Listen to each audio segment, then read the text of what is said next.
prazer estar aqui com vocês, com vários rostos aqui que são familiares, né, me prestigiando. Eu sou Luciana Loures. Eu não vou ser tão corajosa quanto o Dudu. Parabenizo aí a apresentação do Dudu, de não usar um slide de apoio, né? Então, assim, eu não tenho essa capacidade, tá, gente? Depois então... que eu tive um filho, é a única coisa que Não, perfeito, tá, Dudu? Mas aí o estilo, acho que vai ser legal, porque vai ser um pouquinho... Vocês vão ter alguma coisa também para se memorizar, e eu vou passar rapidamente pela parte 1, para poder dar o contexto da parte 2, tá? Que é uma parte que eu gosto muito. Eu vivo nesse mundo de BIM já na minha carreira há mais ou menos 15 anos. Tá?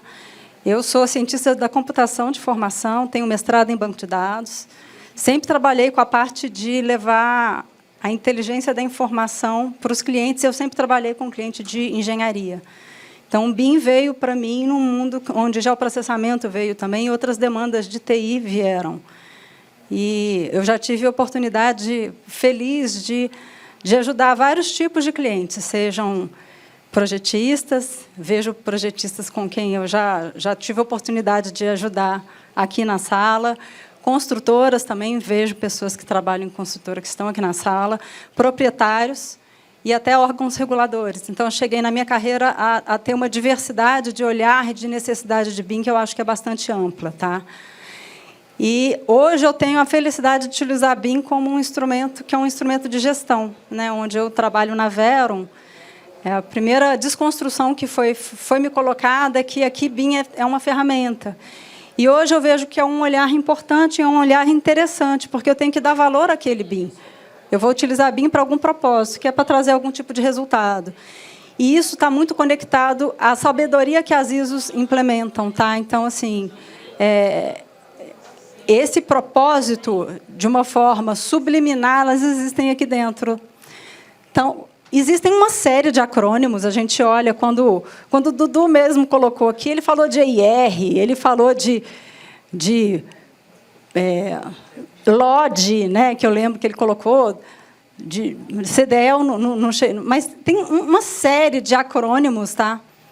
Então, na parte 1, principalmente, o EIR é uma grande estrela, o OIR, o PIR também. Então, mas, na parte 2, esses outros acrônimos são os mais usados. E uma das coisas que é curiosidade também de colocar aqui para vocês, eu vejo muita gente traduzindo acrônimos.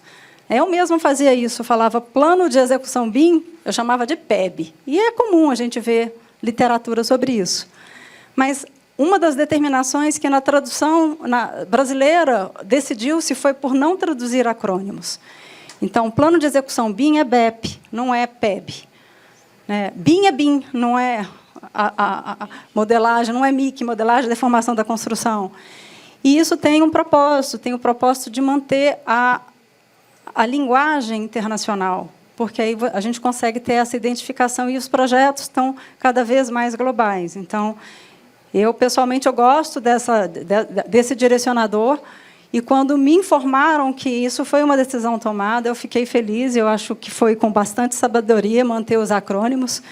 Felizmente, existe o BIM Dictionary, para a gente entender um pouquinho sobre, né, o que é cada uma dessas letrinhas, eu não vou entrar nisso. E uma outra coisa que impressiona também é a quantidade de normas ISO sobre BIM que existem. Aqui, eu vou falar sobre a parte 2, que é essa que está destacada. Né? O Dudu falou sobre a parte 1. E vocês acham que terminou? Não, tem mais. Então, tem muitas normativas de BIM. Eu vi que tinha gente tirando foto desse slide, eu voltei aqui para poder tirar a foto. Não tem problema. Tá? Então, já existe muita sabedoria compartilhada e tem muita informação, de fato, para poder ser adaptada no seu projeto, disponível. Tá? E, quando a gente fala da ISO 19650, da série de normativas da ISO 19650, que é uma série, que é aquela que eu mostrei para vocês, ela fala da organização e digitalização de informações de ambientes construídos. Então, tem um contexto, que é o ambiente construído. que a ISO, especificamente, ela tem sido adotada aí no mundo inteiro, é uma força internacional, pessoas de vários países onde o BIM até está mais maduro, definem a ISO e a gente cria a adaptação brasileira. A ISO, a parte 1, ela é mais... ela traz os conceitos e princípios, tem esse foco principal. Opa, foi demais. A parte 2, o foco dela é na fase de entrega dos ativos. Ela não é conceito, ela é a parte mais prática da ISO. Então, é a parte que compreende todo o ciclo de vida de eu captar a demanda, definir todo o processo de contratação daquele projeto, considerando potencialmente vários fornecedores, e até chegar na etapa de comissionar aquela obra e entregar o modelo para a operação. Então, ela compreende desde da etapa de abertura até o comissionamento. Então, o ciclo de projeto, na fase 2, ela compreende a parte que ela é a mais prática, de fato, e que vai trazer as melhores orientações de como passar por esse ciclo. Tá? Então, ela é uma normativa bastante importante. E onde que a ISO 19650 ela se situa em cima de outras normas. Ela não é uma normativa independente. E ela entra, inicialmente, em cima da ISO 9001, de gestão organizacional. Mas gestão organizacional de qualidade de qualquer tipo de ativo. Pode ser... Não, aqui não precisa nem ser de ativo. Eu quero saber como é que eu vou trabalhar com a qualidade de um laboratório de análises clínicas. A ISO 9001 serve para isso.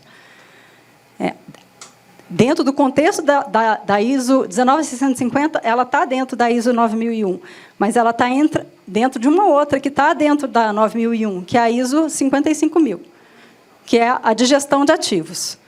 Mas ainda aqui não é de gestão de ativos construídos. Aqui é gestão de ativos, qualquer ativo. Pode ser uma frota de avião, por exemplo, que aí não tem a ver com o que vai estar sendo qualificado dentro da ISO 19650. E aí, sim, temos a série de normativas ISO 19150, onde entra o gerenciamento de informações de ambientes construídos, que aí eu tenho o contexto bem definido. E aí, para ficar mais fácil de entender, eu considero... Tudo isso aqui é o meu ciclo de vida do meu projeto, que tem uma parte amarelinha e uma parte branquinha. Alguém poderia... inferir o que deve ser o amarelinho e o que deveria ser o branquinho?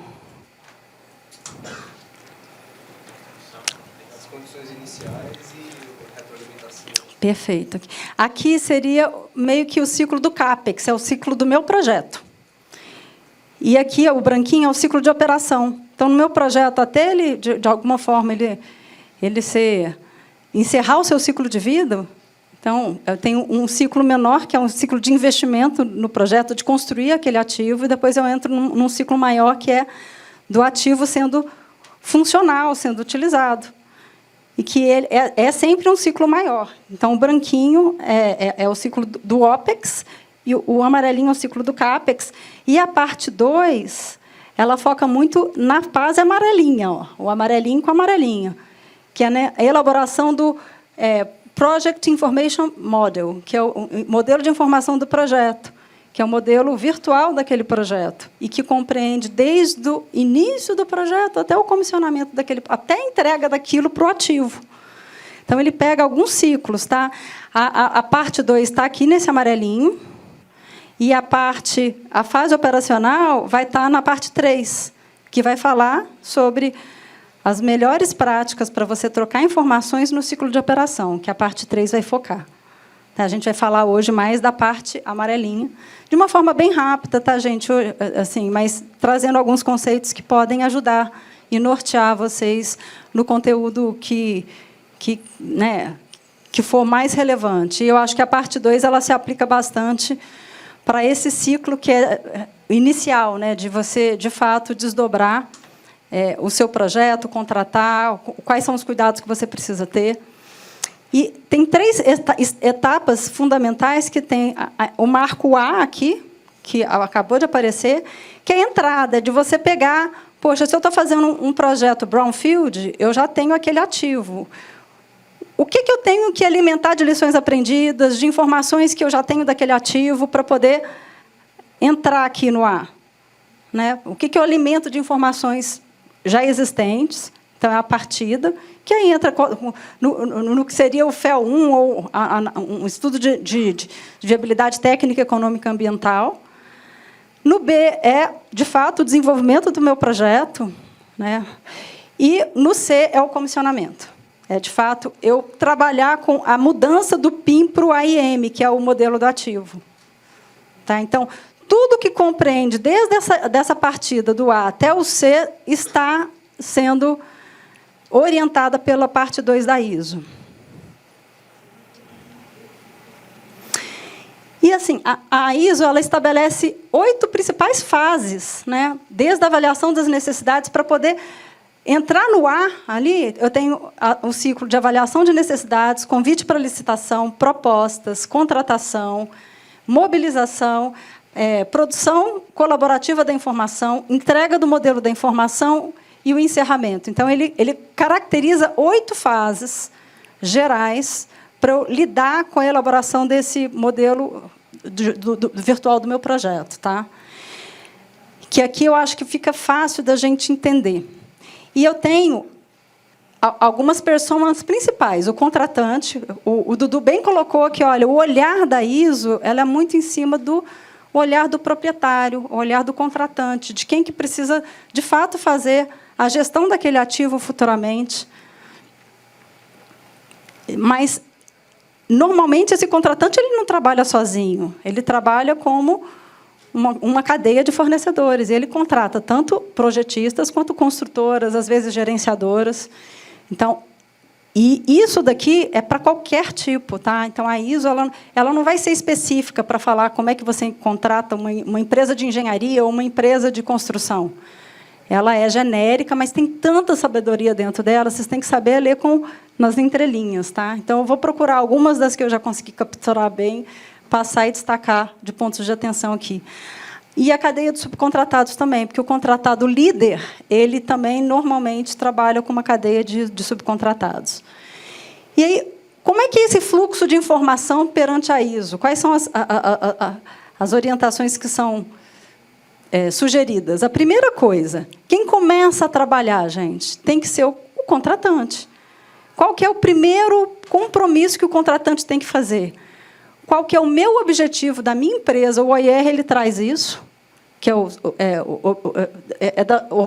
requisitos de informação da organização. Então, quais são os objetivos da minha organização geral? Isso não é desse projeto específico, perante o BIM. Quais são os objetivos do projeto, que é o PIR? O que eu preciso atingir para poder ter, para mim, o projeto ser bem-sucedido? E olhar até pelo ativo. Poxa, eu vou lá no comissionamento, o que o cara do ativo precisa ter? Eu preciso olhar isso antes. E para isso, eu preciso definir um núcleo de pessoas, né? Eu preciso olhar as pessoas do contratante que vão me apoiar a fazer esse levantamento, a entender as metas certas, porque aí eu tenho resultado, gente. Eu saio fazendo por fazer, eu não tenho resultado. E isso é compilado no EIR, para os requisitos que eu vou colocar no mercado para contratar. Então, tudo isso é meio que compilado junto, e não é muito diferente do que o pessoal está acostumado a fazer quando não segue a ISO, mas tem as informações corretas. Então, você precisa se atentar para esses requisitos, entender o que é prioritário, qual que é a primeira entrega, a segunda entrega, olhar marcos, metas marcos de planejamento. Então, isso tudo entra nessa parte de levantamento de necessidades, que é quem tem que fazer, é o proprietário, é o contratante. Feito isso, já é um ótimo caminho, e isso é muito negligenciado no Brasil.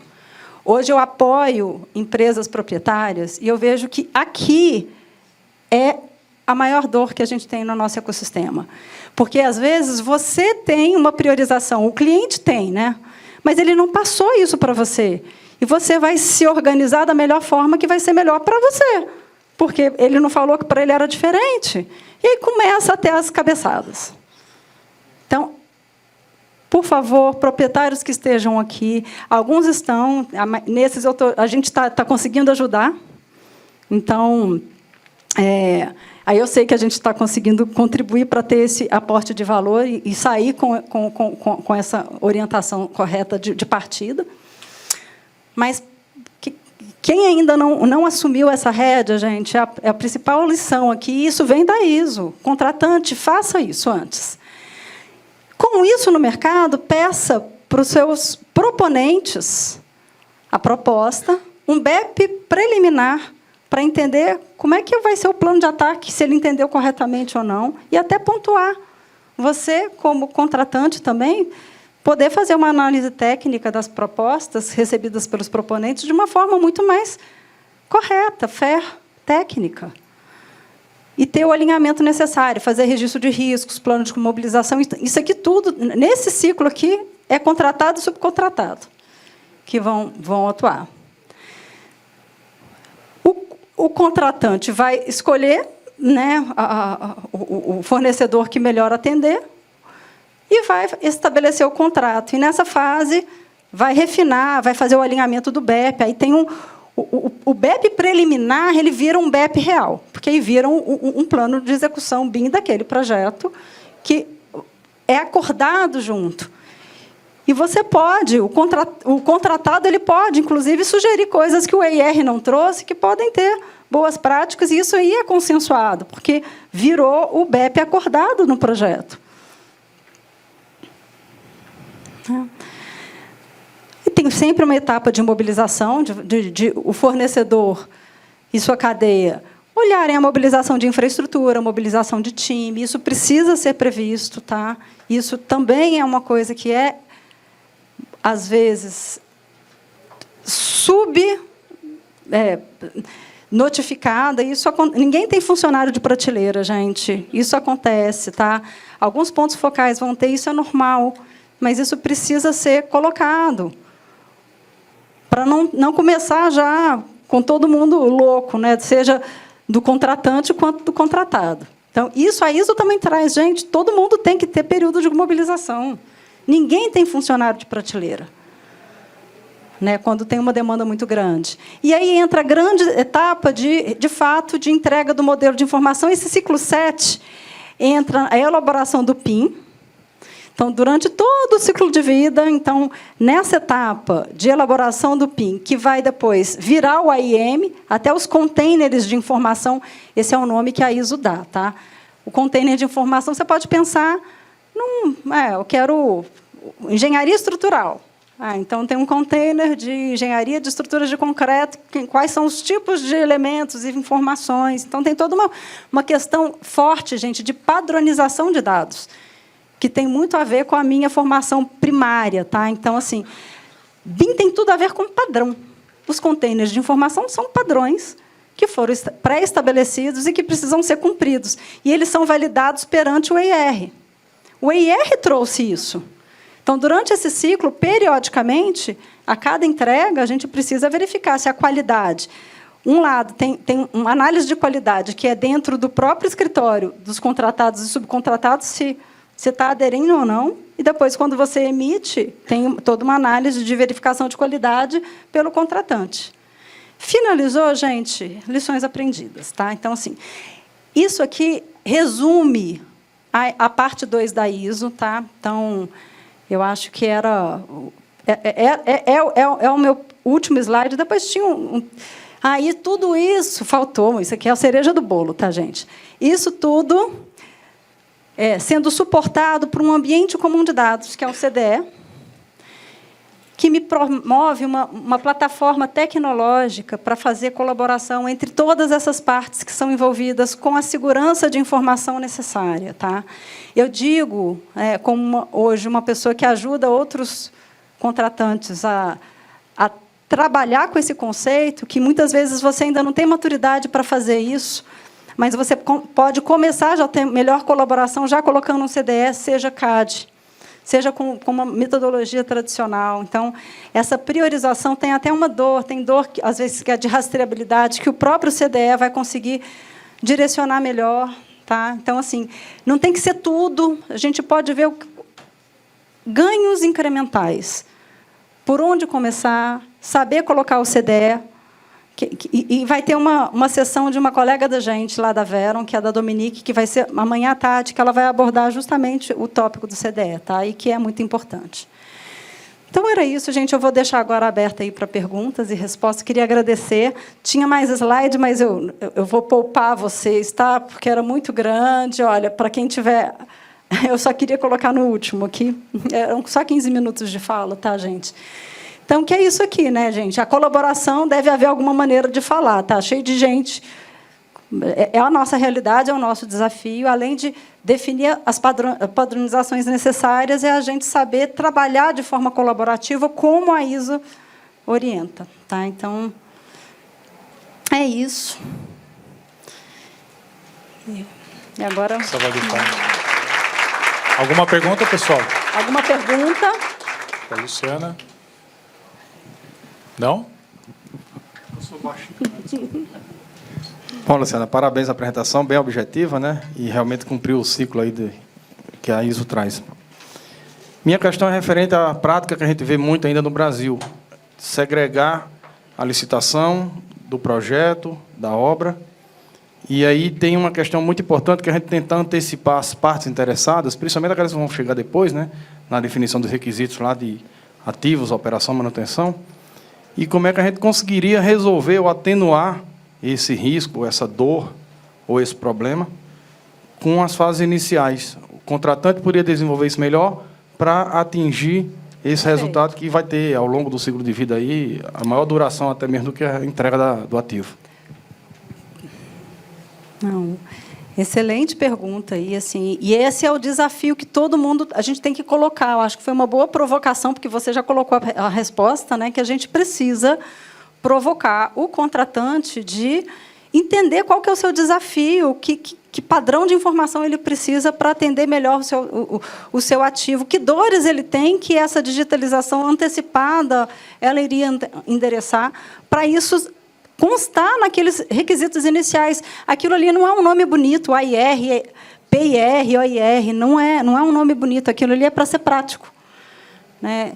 E quando a gente consegue fazer isso de uma forma prática, então, eu vou falar que, no passado, um dos projetos que eu mais tenho satisfação de ter vivenciado foi uma implementação na CPTM de BIM, onde a gente teve a oportunidade de pegar as pessoas de obra, de operação e de engenharia juntos e definirem, né, qual era o escopo que era necessário. Quando houve a união desses três pilares, operação com o pessoal que tocava a obra, com o pessoal de projeto, de fato, eles conseguiram delimitar qual que era o escopo macro, não era nem com BIM, tá? Assim, o que era prioritário para poder dar embasamento. E eu acho que isso é uma cultura que a gente não tem. Então, é vencer essa cultura, porque as empresas não estão habituadas a fazer isso. Elas estão habituadas a projeto, sempre fez projeto com a visão de projeto, eu não preciso pegar a visão de mais ninguém. Só que projeto, se eu for olhar o CAPEX que é investido no projeto, se for 5% é muita coisa, porque normalmente é menos do que 5%. Para uma coisa que vai ter gastos muito maiores no ciclo de construção e de operação, e que você não pegou nenhum input deles. Então, vamos refletir sobre isso, tá, gente? Então...